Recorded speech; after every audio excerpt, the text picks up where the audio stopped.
WhatsApp guys, आज हम देखने वाले हैं पहली बार रात के 12 बजे लाल चौक से आई वीडियो। देख पाकिस्तान चीखा। लाल चौक से भाई न्यू ईयर सेलिब्रेशन की वीडियो होगी, पक्की बात है। देखते पूरी वीडियो। चैनल बने तो प्लीज सब्सक्राइब, वीडियो कर दे लाइक। जय हिंद, जय भारत, जय श्री राम जरूर लिख देना। 1 2 3 गो। नई दास्तान भारत रकम कर रहा है कश्मीर के अंदर। ये लाल चौक भाई साहब, नए साल की तैयारी है ये वहां पर, और पहली बार ऐसा देखा मैंने तो। क्या बात है, हो पूरा जश्न।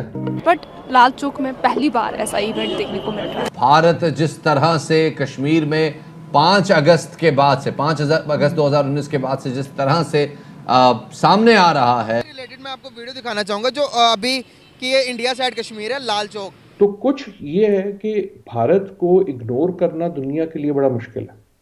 ना सिर्फ बड़ी इकॉनमी है, 1 बिलियन का मुल्क है, अब वो दुनिया का सबसे बड़ा मुल्क हो गया, तो उसको इग्नोर करना मुश्किल। आपसे 4-5 लोगों को पहले दिखाया, वो कहते हैं कि भाई ये यूरोप लग रहा है, कोई दुबई लग रहा है, कोई मानने के लिए तैयार नहीं कि इंडिया ने इतनी डेवलपमेंट कर रही है कश्मीर में। कानूनी और आईनी तौर पर उनके पास अब जवाब आ चुका है।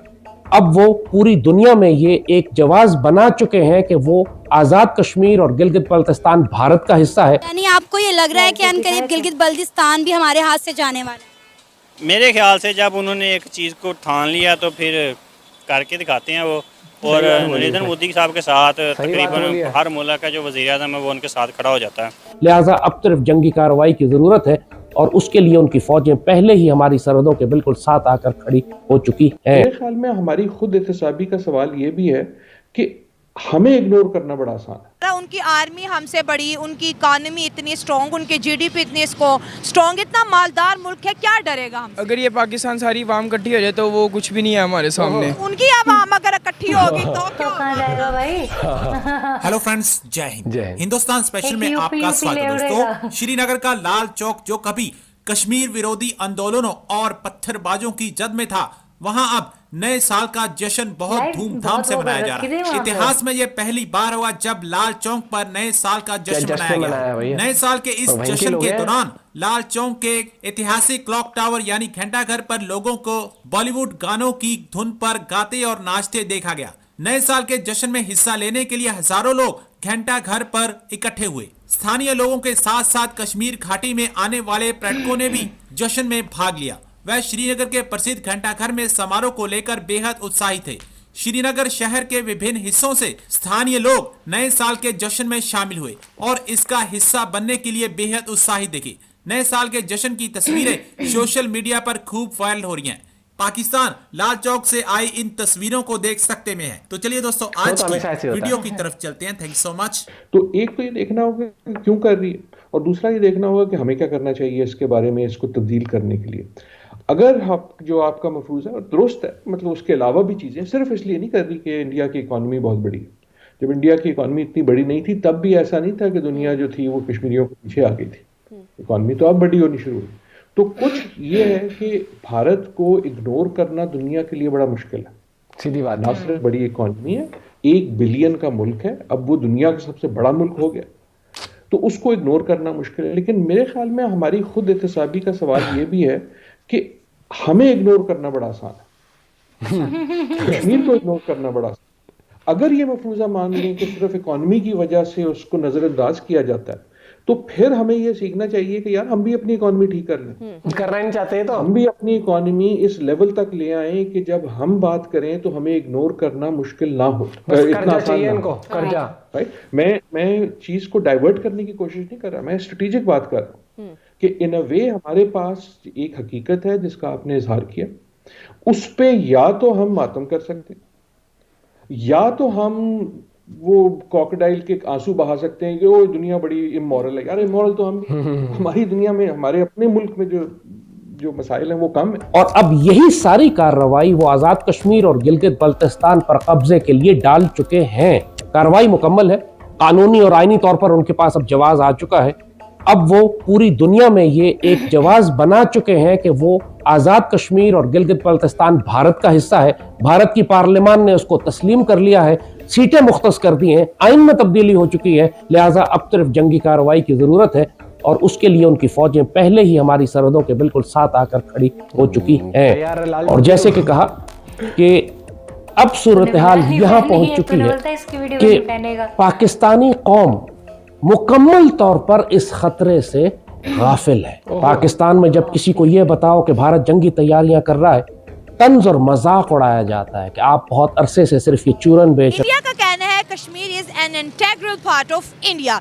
पाकिस्तान ने जब खबर सुनी कि सुप्रीम कोर्ट ने आर्टिकल को हटाना जायज करार दे दिया है और भारतीय सरकार को सपोर्ट किया है, तो पाकिस्तान का कहना यह है कि हम इस मुद्दे को दोबारा यूनाइटेड नेशन में लेके जाएंगे। उन्हें क्या डर होगा हमारा, उनकी आर्मी हमसे बड़ी, उनकी इकोनॉमी इतनी स्ट्रॉन्ग, उनके जीडीपी इतनी स्ट्रॉन्ग, इतना मालदार मुल्क है, क्या डरेगा हमसे? अगर ये पाकिस्तान सारी आवाम इकट्ठी हो जाए तो वो कुछ भी नहीं है हमारे सामने। उनकी आवाम अगर इकट्ठी होगी तो क्या होगा अपना? उनके पास कितना हैवी मिसाइल नहीं, हमारे पास एटम बम है, अगर हम चाहें तो चला सकते हैं। क्या इंडिया के पास एटम बम नहीं है? उनके पास इतना नहीं है जितना पाकिस्तान के पास। उनके पास क्या बड़ा वाला, हमारे पास छोटा वाला, क्या हमारे पास बड़ा? हमारे पास बड़ा है, उससे कुछ नहीं होता जी। एटॉमिक बम तो एटॉमिक बम होता है, बड़ा छोटा क्या है इसमें? लॉस्ट केस है भाई ये। कुछ नहीं पता।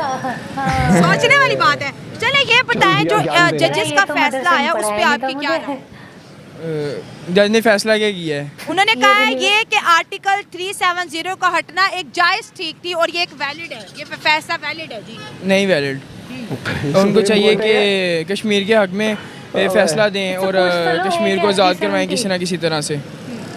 कश्मीर अपने पाकिस्तान के ऊपर हम इतना फोकस नहीं करते जितना हम इंडिया की कश्मीर को हर टाइम डिस्कस करते हैं। हमारे सियासतदानों की सियासत का आगाज भी उस तरफ से होता है, लेकिन प्रैक्टिकली कुछ करते दिखाई नहीं दे रहे सिवाय बातों के। ये पहले अगर पाकिस्तान इकट्ठा होगा तो कुछ करेंगे, पहले तो इनकी अपनी लड़ाई नहीं ख़त्म हो रही सियासत में। अगर ये सारे इकट्ठे होंगे तो वो फिर ही कुछ कर सकेंगे। तो अब तो बाजी इंडिया ले गया ना, अब क्या करेंगे? अब पाकिस्तान की पॉलिटिकल सारी इकट्ठी होगी तो ही कुछ कर सकते हैं, इसके अलावा तो कोई हल नहीं है। हमारा क्या इन्फ्लुएंस है इंडिया में, जो अगर हम इकट्ठे भी हो जाएंगे तो इंडिया पे कौन सा कोई असर होता है? इसकी बात नहीं। आपसे बात करते हैं, आप सीनियर सिटीजन हैं। ये कश्मीर 77 सालों से कर रहे हैं, भारत तो सबके सामने कश्मीर ले गया और बड़ी आसानी से ले गया।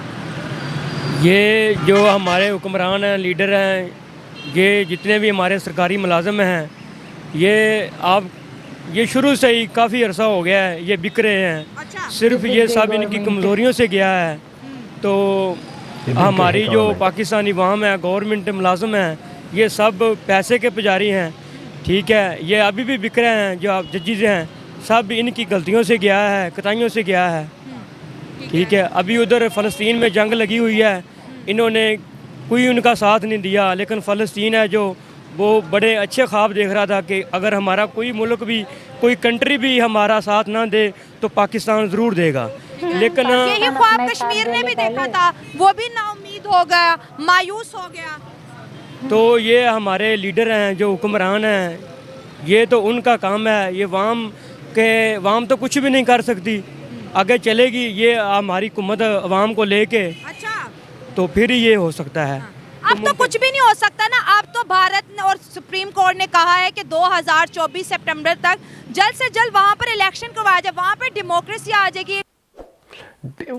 ये तो भैया देश का भट्टा बिठा रहे हैं। सुन कह रहा नहीं ये सही नहीं है फैसला, पहले कह रहा क्या फैसला चाहिए, नहीं से भाई कुछ पता नहीं था उसे। कुछ लोग तो इंटरव्यू देख के ऐसा कुछ जाते हैं, हम फर्स्ट, हमें सब पता है, हमें सारी इन्फॉर्मेशन है, कोई इन्फॉर्मेशन नहीं है। और आज मुझे बहुत प्राउड होता है कि कश्मीर में जिस तरीके से न्यू ईयर सेलिब्रेट किया गया है, पहले ऐसी तस्वीरें देखने को नहीं मिलती थी। ठीक है, और आज वो ऐसा तो है नहीं कि मोदी गवर्नमेंट ने या बीजेपी ने या सेंट्रल गवर्नमेंट ने लोग ट्रक में भर भर के वहां छोड़ दी लाल चौक पे कि जाओ तुम बस वीडियो के लिए कर दो, ये वीडियो हम वायरल कर देंगे। वहीं के लोग हैं, वहीं के लोग जश्न मना रहे हैं, उनको फ्रीडम दिख रहा है, उनको फ्रीली वो मूव कर पा रहे हैं, उनको ये पता है कि फ्रीली, क्योंकि इंडियन आर्मी है। तो एक आम आदमी जो होता है ना, वो क्या ढूंढता है? मेंटल पीस, कि इजीली हम इधर से उधर घूम सके। हम जो व्यापारी, वो सोचता है मेरा व्यापार अच्छे, दुकान अच्छे चल सके। ये वो जो है ना, वो जो पत्थरबाज होते हैं या जिनके मानसिकता अलग लेवल की है, वो ड्रामे करते हैं और उनकी वजह से आम आदमी पिसता है। क्या है, किसी भी शहर का, किसी भी देश का। और वहां पर भट्ठा बिठा रखा वो पत्थरबाजों ने, और जो फंडिंग आती है, और वहां के खासकर वहां के कुछ पॉलिटिशियंस हैं जिन्होंने नाश कर रखा उस एरिया का। लेकिन आने वाले वक्त में अब आप देखते जाओगे कैसे काया पलटेगी। और वो दिन दूर नहीं जब स्विट्जरलैंड से भी ज्यादा टूरिज्म मैं बता रहा हूँ कश्मीर में जिस दिन प्रॉपरली भाई साहब बिल्कुल शांति हर तरीके से हो जाएगी ना, आप देखना। और टूरिज्म अब देख रहे हो आप, इमार ग्रुप भी इन्वेस्ट कर रहा है, मॉल्स बन रहे हैं वहां पर, हर एक चीज हो रहा है। तो यही मैं कहना चाहता हूँ कि भैया अपने देश में ना घूमने की बहुत जगह है। प्लस अपने देश में ना ये जबरदस्ती का जो टंटा पहल चलता है, अब सोशल मीडिया आने के बाद बहुत लोगों की आंखें खुली है, बहुत लोगों को सच्चाई पता लग रही है और वहां के लोग भी बढ़ चढ़कर आगे आके बताते हैं। जैसे एक वीडियो देखी थी जिसमें मोदी जी का एक पुतला था, उसको वो कोट भी ठीक करते और हक भी करते, कश्मीर के ही थे वो। ये चीज देख के पता लगता है कि ग्राउंड रूट पे आप देखोगे तो लोग कितना प्यार देते हैं। नहीं तो कितने सालों तक लोग सिर्फ वहां पर ऐसे घुट घुट के जी रहे थे, दुकानें कभी बंद हो जाती, कभी कर्फ्यू लग जाता, कभी कुछ हो जाता था। आप इस बारे में अपना पॉइंट ऑफ व्यू शेयर कर सकते हैं। बाकी कलाकार तो आपको पाकिस्तान मीडिया में देखने को मिल ही जाएंगे, जिनका बिना सर पैर की बात उनसे कितनी भी करवा लो। मिलते हैं आपसे एक वीडियो के साथ, बाय बाय, टेक केयर।